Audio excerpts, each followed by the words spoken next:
안녕하세요, 신지아입니다. 오늘은 아이의 독서를 즐겁게 해주는 부모님의 질문에 대해서 이야기 나눠보도록 하겠습니다.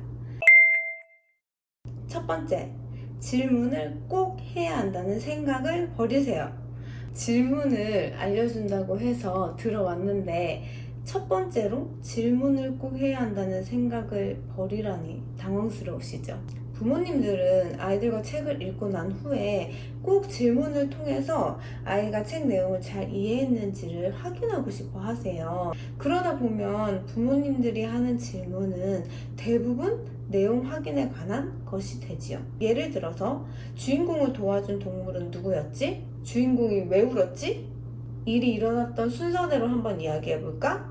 주인공 가방에는 무엇이 들어있었지? 이런 것들이죠. 이런 내용 확인 질문들은 정답이 정해져 있는데요. 만약에 정답을 말하지 못하면 재미있게 읽은 책에 대한 기억은 사라지고 갑자기 불편한 분위기만 남게 되지요. 왜? 너는 어땠어? 이런 생각을 묻는 열린 질문도 때로는 긴장도나 성취 압박이 높은 아이들에게는 그저 부모님을 기쁘게 해야 한다는 부담감에 난처한 질문이 될 수도 있습니다. 책을 좋아하는 아이로 키우고 싶어서 책육아를 시작했는데 책을 읽고 질문할 때마다 서로 긴장만 된다면 책을 안 읽은 것만 못할 수도 있거든요. 아이가 책을 재미있게 감상했다면 굳이 묻지 않아도 책에 대해 아이가 스스로 여러 가지 이야기를 하게 될 거예요. 꼭 부모님의 질문을 통해 아이가 잘 이해했는지 확인하고 끝내야 한다는 강박을 일단 버리세요. 불안하시겠지만 질문하지 않고 책을 덮어도 괜찮습니다. 두 번째는 질문보다는 공감해주세요. 아이들은 책을 통해 알게 된 사실을 반드시 누군가에게 얘기하게 돼 있어요. 이때 부모님의 반응에 따라 아이의 입을 닫아버릴 수도 있고 활짝 열 수도 있어요. 그 비밀이 바로 공감입니다. 제가 어떤 다큐멘터리에서 아이들에게 있어서 공감은 없으면 죽는 것이다 라는 문장을 본 적이 있어요. 아이들과 수업을 하다 보면 정말 이 문장이 공감되거든요. 아이들이 책을 통해 얻은 정보를 전달할 때 부모님은 어떤 고차원적인 질문으로 아이의 사고를 확장할까 고민하지 마시고 이렇게 말해보세요. 정말? 진짜? 엄청 신기하다. 그거 어떻게 알았어? 엄마는 몰랐는데 책에 그런 것도 나와 있어? 엄마는 왜 못 봤지? 그래서 어떻게 됐어? 새로운 거 알게 되면 또 말해줄 수 있어? 나중에 어떻게 됐는지 엄마한테도 꼭 말해줄래? 엄마도 궁금하다.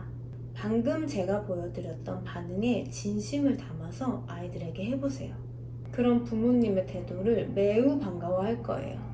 자신이 환영받는 느낌을 받는 것은 물론이고 돌아서서 얼른 책을 다시 읽고 또 알려줘야지? 이런 생각을 하게 될 것입니다. 책을 읽고 얻은 정보를 타인에게 전달하는 것은 독서에 있어서 굉장히 중요한 과정입니다. 이 과정을 통해서 아이들은 내가 획득한 정보를 완전히 자신의 것으로 만들게 되죠. 때로는 책을 반복해서 2번 읽는 것보다 이것이 더 효과적입니다.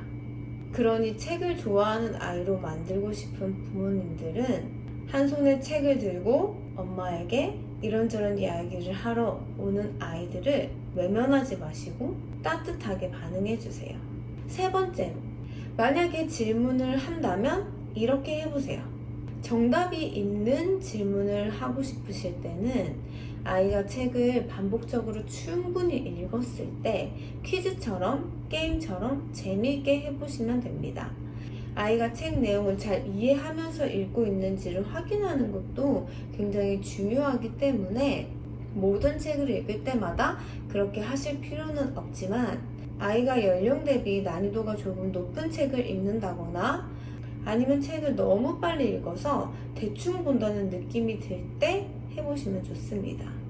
정답이 없는 생각이나 감정을 묻는 열린 질문에 대답을 잘 하지 못하는 아이가 있다면 부모님이 몇 가지의 보기를 제시하셔도 좋습니다.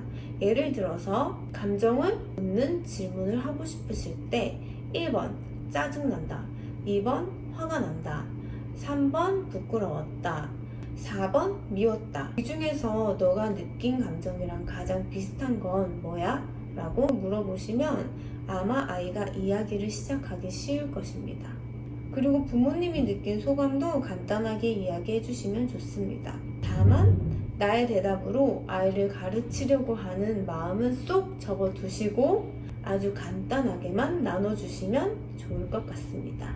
만약에 보기까지 제시를 했는데도 아이가 대답하지 못하고 침묵이 길어진다면 이때는 질문도 독후 활동도 더 이상 필요 없습니다. 부모님의 표정 관리가 가장 중요합니다. 아이가 생각이 안 난다고 이야기를 한다면 오늘 제가 알려드렸던 첫 번째 팁을 기억하시고 반드시 질문과 대답으로 확인하지 않아도 아이들은 책을 읽고 깨닫고 느낀 바가 다 있으니 걱정하지 마시고 멈추셔도 됩니다. 생각이 안 난다고 하는 아이에게는 그래? 재미는 있었어? 그럼 됐어. 다음에 또 같이 읽자. 엄마도 너랑 같이 읽으니까 훨씬 재밌는 것 같다. 하고 자리를 털고 일어나셔서 각자의 시간을 보내시기 바랍니다. 어떤 질문에도 대답을 잘 하는 아이라면 책을 읽고 이야기를 주고받는 것이 즐거움이 되겠지만 책 육아를 시작했는데 부모님의 마음과 아이의 마음이 같지 않을 때는 조바심 내지 마시고 오늘 알려드렸던 팁을 기억하시면서 천천히 아이와 행복한 책 육아를 하시기 바랍니다.